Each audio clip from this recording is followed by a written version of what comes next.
Hinata is an extremely skilled shinobi, but throughout the series she was often held back by her lack of self-confidence and the pressure put on her by the Hyuga clan.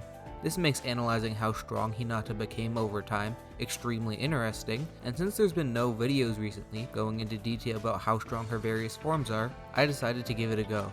Starting with part 1, Hinata was already an extremely versatile shinobi all the way back then. Like all members of the Hyuga clan, Hinata has access to the Byakugan that lets her see close to 360 degrees around her for an entire kilometer. This means that for the average shinobi, it's going to be practically impossible to sneak up on Hinata and catch her off guard.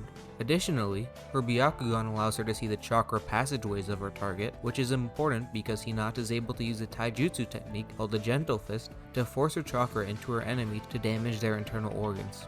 And as Kakashi said, you can't really train your organs, so no matter how durable someone is on the outside, a well-placed strike with the Gentle Fist can still cause some serious damage. Hinata is also able to use the Gentle Fist to block off chakra points in the body that can completely stop her target from being able to use chakra and perform ninjutsu.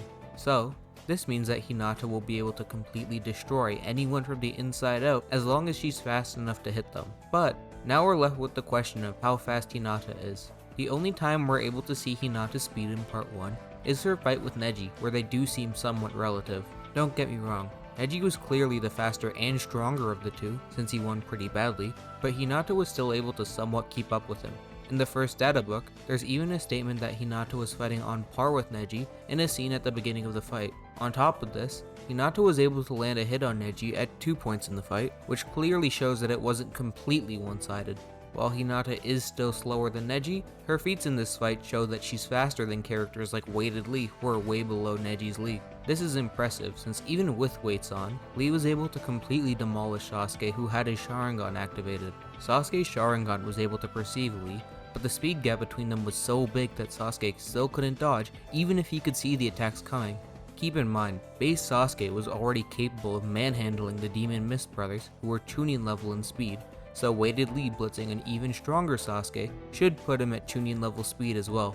And since we already established that Hinata is stronger than Lee with weights on, this should make her at least as fast as a Chunin. I know Hinata being this powerful might seem weird, but the reality is that Neji was just one of the strongest contestants in the exams, and had Hinata faced off against anyone other than him, Weightless Lee, or Gaara, she would have had a very good chance at winning. That's about all the scaling there is for Hinata in part 1, and now it's time to get into how strong she is for the first half of Shippuden.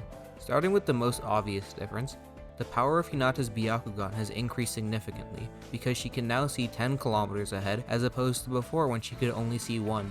This is further backed up in the third data book, where it's stated that Hinata's Byakugan is now as powerful as Neji's. This statement is very good for Hinata because having a Byakugan of similar power to Neji should mean that she's relative to him when it comes to being able to detect chakra signatures and perceiving opponents. While this is a pretty good statement, it still doesn't mean that Hinata and Neji are equal in all stats, since it's stated in the exact same data book that Neji is regarded as the strongest ninja in Konoha by the Hyuga, and Hinata hasn't mastered all the techniques Neji has, like the 64 palms in rotation. While the capabilities of Hinata's Byakugan are extraordinary after the time skip, it's hard to say the same about her speed and power. Hinata barely has any fights at this point in the series, so it's very hard to determine how strong she is. You could say that Hinata managed to fight Pain for a short while, but it was very one-sided. Pain was able to deflect all of Hinata's attacks with little difficulty, before demolishing her with an almighty push. Don't get me wrong, losing to Pain isn't an anti-feat by any means, since he literally destroyed the entire Leaf Village, but it still leaves us with no conclusion on how strong Hinata is. She should have gotten significantly stronger and faster since part 1, due to her being able to use a Twin Lion Fists, which is stated to require perfect chakra control in the 4th data book, but outside of that we sadly know next to nothing about how strong she is at this point.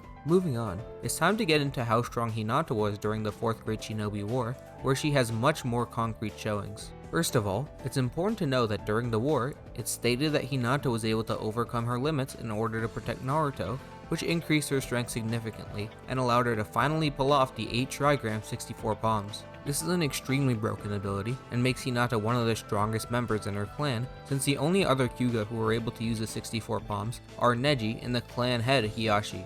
And speaking of Neji, Hinata is now powerful enough to fight alongside him, and even saves him from a white Zetsu clone. So, during the war arc, it looks like Hinata's caught up to Neji and is relative to him in terms of speed and power. This is a very good feat for Hinata, because Neji has always narratively been rivals with weightless Lee. In part 1, even with his weights off, Lee wasn't stronger than Neji until he opened the 8 gates, and in Shippuden, they're seen performing combo attacks with each other, which clearly shows that throughout the manga, they are considered equals by both feats and the narrative.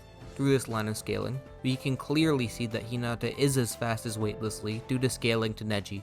The reason I've gone out of my way to scale Hinata to Lee is because in the war arc, Lee was fast enough to intercept Haku while he was traveling between his ice mirrors. And, if you remember, all the way back in part 1, Haku was able to use the exact same ice mirrors to completely blitz Kakashi, who was charging with his lightning blade activated. Kakashi's already an extremely fast shinobi on his own, and the lightning blade increases his speed even more, so Hinata being as fast as Haku easily makes her exceptionally fast. Especially because in part 1, Kabuto, Kakashi, and Tsunade all had fights with each other and were roughly comparable in speed, which makes Hinata faster than all 3 of them. And while Tsunade did get much stronger in Shippuden, she was still the leading Hokage candidate by the time she fought Kabuto, so Hinata being faster than Tsunade gives her Kage level speed at the bare minimum. Due to this, characters like Hidan, who are very powerful but lacking in the speed department, are going to get completely destroyed by Hinata because they won't be fast enough to hit her, and she can use the Gentle Fist to completely destroy them. At this point, it should be pretty clear that in the war, Hinata is capable of beating anyone on the lower end of Kage level. However, the second we start to get into the high tiers of the verse like KCM Naruto, Hinata still doesn't have a chance in hell to keep up in a fight. But this all changes after Hinata receives the biggest power increase she's gotten yet in Naruto The Last. As opposed to before, Hinata is now referred to as a master of the Gentle Fist. This means that Hinata's taijutsu should be significantly more refined than it was in Shippuden. It's also possible that since Hinata is called a master, she could have learned Gentle Fist techniques that she didn't know before like rotation, but it's impossible to say for sure. Anyways, moving on from theoretical territory and getting into Hinata's concrete feats, she was able to completely blitz and body all of Toneri's puppets, including the head puppet that was capable of dodging base Naruto on multiple occasions. This makes Hinata ridiculously fast because base Naruto was capable of standing his ground against Pain in a taijutsu fight and blocked all of his attacks, especially since this encounter takes place before the war, where Naruto is constantly throwing hands with Kage level shinobi and improving his chakra control to get exponentially more powerful. And then, on top of the massive power increase Naruto got in the war arc, he proceeded to train non-stop for 2 years straight until the events of The Last. So, Hinata being relative to, if not even stronger than an enraged base Naruto, not only makes her faster than Pain, but also all the other Akatsuki members as well. And since the only thing holding Hinata back from completely immobilizing her opponent with the Gentle Fist is her speed, almost every character in the series is going to get completely bodied by her until we start getting very late into Shippuden. I know most of you are probably skeptical of this, but you have to understand that even in his base form, Naruto is a high Kage level shinobi, and Hinata being capable of keeping up with him makes her an absolute beast that can hold her own against 99% of characters in the franchise. Now that I've gone over how strong base Hinata is, it's time to get into how powerful she gets when tapping into Hamura Chakra. First off, we do know that Hamura Chakra does make Hinata a lot stronger, since her jutsu like the Twin Lion Fists are now coated in 6 Paz Chakra, but gauging exactly how much stronger Hinata's gotten is pretty difficult. The only real feat we do have from Hamura Chakra Hinata that indicates her strength is her ability to share a large portion of chakra with Naruto. To break it down in simple terms, the amount of chakra you can share should scale to the power of a shinobi, because the power of a shinobi is determined by how much chakra they have and how much of it they can control efficiently. So, the amount of chakra Hinata is able to give to Naruto should be the same as the amount of chakra she's able to control to put into an attack. This idea is backed up in the war arc, where Kurama confirms Naruto surpassed Minato in strength due to seeing how much chakra he gave to the Shinobi Alliance, which shows that the amount of chakra a shinobi can give does in fact indicate how powerful they are.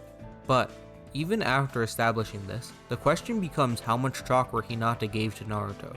For starters, we do know that Naruto lost almost all of his chakra, since he literally gets his chakra cloak ripped straight off him and could barely stand.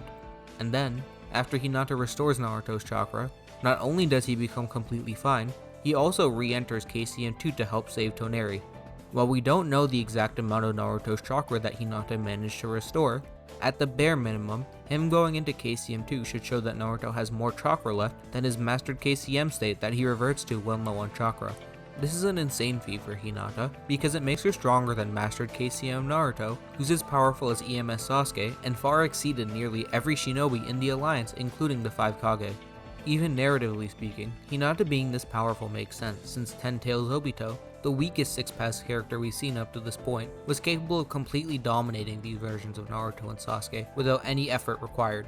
So to summarize, even at the very worst, Hinata should be much stronger than everyone in Shippuden, until we start getting into Hashirama, Madara, and the 6-pass tier characters. And, if you want to be more charitable to Hinata and assume that she filled up a decent portion of Naruto's chakra, then, as crazy as it sounds, the argument for her beating characters like Jubito and 8 Gates Guy becomes a lot more convincing.